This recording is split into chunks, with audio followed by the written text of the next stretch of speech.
नमस्कार दोस्तों, let's study में आप सभी का स्वागत है। हमने भारत पर मुस्लिम आक्रमण का नोट्स बनवाया था। आज उसी संबंधित क्वेश्चन आंसर करवाने जा रहे हैं। अगर आपने नोट्स पढ़ा होगा तो क्वेश्चन आंसर आराम से कर लेंगे।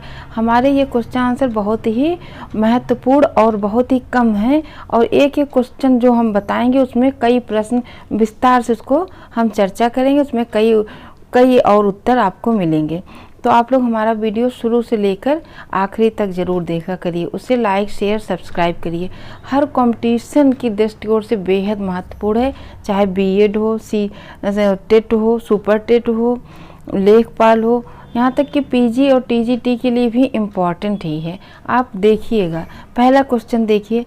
सिंध पर अरबों के कब्जे के बाद मोहम्मद बिन कासिम द्वारा लगाया गया भूमिकर ध्यान रखिएगा, भूमिकर यह कहलाता था सदका, खराज, वक्फ, जजिया। तो क्या कहलाता था? खराज। जजिया कब लगाया था उसने जजिया तब लगाया था जब वह सिंध पर विजय के बाद सर्वप्रथम, जब सिंध पर विजय प्राप्त किया था तब उसने जजिया कर लगाया था। ठीक है, जजिया कर लगाने वाला प्रथम मुस्लिम शासक था ये। कौन? मोहम्मद बिन कासिम। और भूमिकर में खराज कर लगाया। ठीक है, अरबों को मुल्तान से अत्यधिक स्वर्ण प्राप्त होने के कारण उसने मुल्तान को स्वर्ण नगरी का नाम पुकारा था। जब उसने मुल्तान पर आक्रमण किया तो उसे बहुत ज़्यादा स्वर्ण प्राप्त हुए थे, इसलिए उसने मुल्तान को कौन सी नगरी बोला था? स्वर्ण नगरी। भोज के ग्वालियर प्रशस्ति के नागभट्ट प्रथम के मलेच्छु अथवा अरबों को परास्त करने का श्रेय दिया जाता है।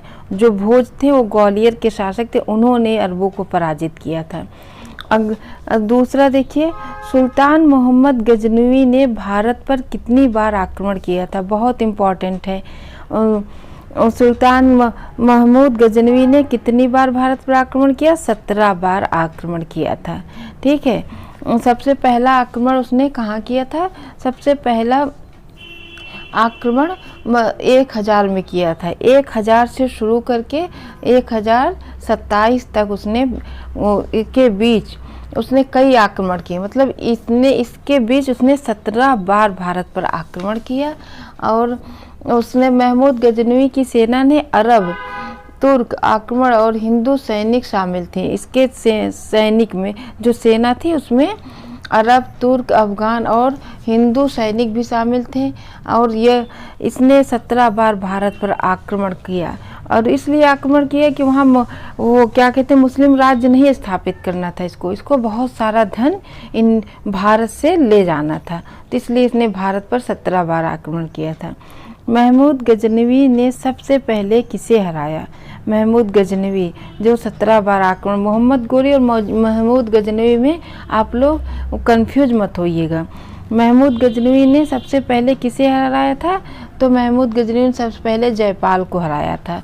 ये कहाँ के शासक थे? महमूद गजनवी ने भारत पर अपने दूसरे आक्रमण 1001 में किया।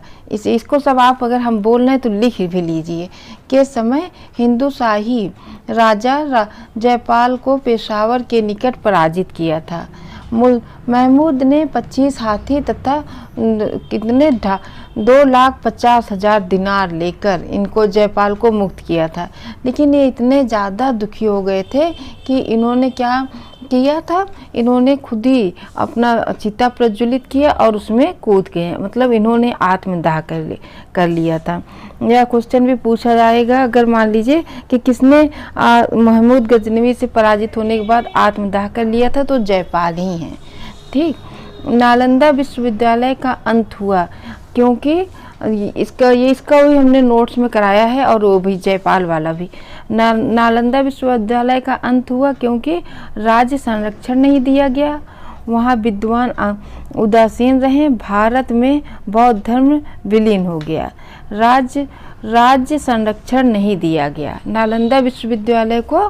फिर राज्य जो राजा बन रहे थे उसको संरक्षण नहीं दिया गया, तो यानी उसका कोई देखभाल करने वाला नहीं था, कहीं से धन नहीं आ रहा था, तो इसलिए उसका क्या हो गया? राज्य के संरक्षण नहीं, तो इसलिए नालंदा विश्वविद्यालय का अंत हो गया और कुतुबुद्दीन बख्तियार काकी ने एकदम इसको ध्वस्त कर दिया था। महान कवि फिरदौसी किसके दरबार की शोभा बढ़ाते थे? महान कवि फिरदौसी किसके दरबार की शोभा बढ़ाते थे? राजा सुलेमान, सुल्तान महमूद, अलाउद्दीन, कुतुबुद्दीन ऐबक। तो सुल्तान महमूद गजनवी के साथ ही अलबरूनी भी आए थे। और ये फिरदौसी ने कौन सी ग्रंथ लिखी थी? शाहनामा लिखी थी। ठीक है, तो ये महमूद गजनवी के राज की शोभा बढ़ाते थे। निम्नलिखित में से किसको फारसी का होमर कहा गया है? तो उत्बी को, फिरदौसी को, अमीर खुसरो को, अलबरूनी को।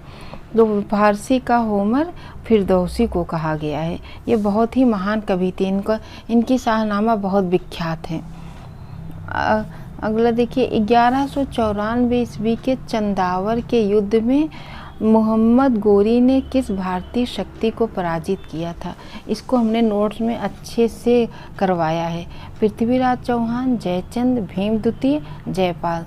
जयचंद, हमने जब नोट्स में हम पढ़ा रहे थे ये बताए थे कि जयचंद पूरा युद्ध जीत चुके थे। उनकी आँख में एक तीर आकर लग जाता है तो वो अपने जो हाथी में नाद नहीं बना रहता उसी पे से झुक जाते, तो उनके सैनिकों को लगता है कि वो मर गए, इसलिए भगदड़ बन जाती और मोहम्मद गोरी जीत जाता है। भारत पर आक्रमण करने वाला प्रथम तुर्क आक्रमणकारी, तुर्क है, अरबी नहीं है।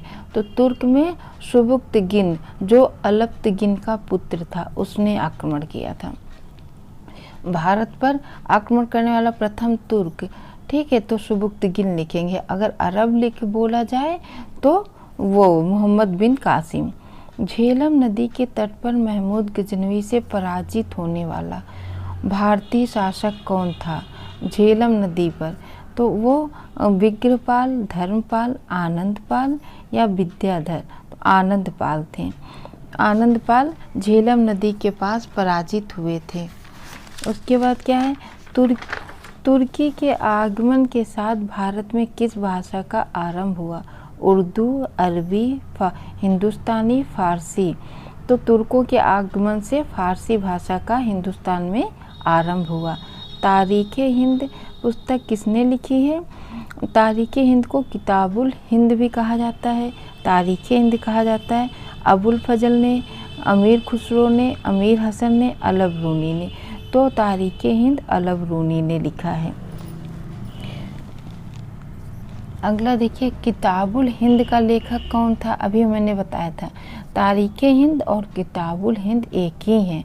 अमीर Khusro, Alberuni, Ibn Battuta, Hasan Nizami. Alberuni, Ibn Battuta ने तो रिहला लिखा है और अलबरूनी ने किताबुल हिंद लिखा है। ठीक है। मोहम्मद गोरी द्वारा परास्त किया गया प्रथम भारतीय शासक कौन था? जो पहला शासक पराजित किया गया वो कौन था? पृथ्वीराज चौहान, जयचंद, मूलराज द्वितीय, परमाल देव। तो पृथ्वीराज चौहान जो है प्रथम भारतीय शासक था जिसे मोहम्मद गोरी ने पराजित किया था। निम्नलिखित में से किस राज्य पर मोहम्मद गोरी द्वारा सर्वप्रथम आक्रमण किया गया था? तो किस राज्य पर सर्वप्रथम मोहम्मद गोरी ने आक्रमण किया? मुल्तान, सिंध, पंजाब, अनहिलवाड़ा। तो मुल्तान पर उन्होंने सबसे पहले आक्रमण किया था मोहम्मद गोरी ने। फिर तुर्क शासक शहाबुद्दीन गोर ने पृथ्वीराज चौहान को किस युद्ध में पराजित किया था? पृथ्वीराज चौहान और मोहम्मद गोरी के बीच दो युद्ध हुए थे, तराइन का प्रथम युद्ध और तराइन का द्वितीय युद्ध। तराइन का द्वितीय युद्ध में इन्होंने तो पृथ्वीराज चौहान को पराजित किए थे और तराइन के प्रथम युद्ध में मोहम्मद गोरी पराजित हुए थे। किस मुस्लिम शासक के सिक्कों पर लक्ष्मी अंकित की गई थी? उन्होंने अपने सिक्कों पर लक्ष्मी अंकित की थी। किस मुस्लिम शासक? मोहम्मद बिन तुगलक, फिरोज तुगलक, महमूद गजनवी या मोहम्मद गोरी। तो मोहम्मद गोरी के सिक्कों पर एक तरफ लक्ष्मी जी को अंकित किया गया था। किसने एक और संस्कृत मुद्रा लेख के साथ चांदी के सिक्के निर्गत किए? मोहम्मद बिन कासिम, महमूद गजनवी, शेरशाह और अकबर। तो महमूद गजनवी, उसके सिक्कों में एक तरफ फारसी में लिखा हुआ था और एक तरफ कैसे लिखा था? संस्कृत में उस पर मुद्रा लेख के रूप में उस पर खुदा हुआ था और एक तरफ फारसी में। आज के लिए इतना ही।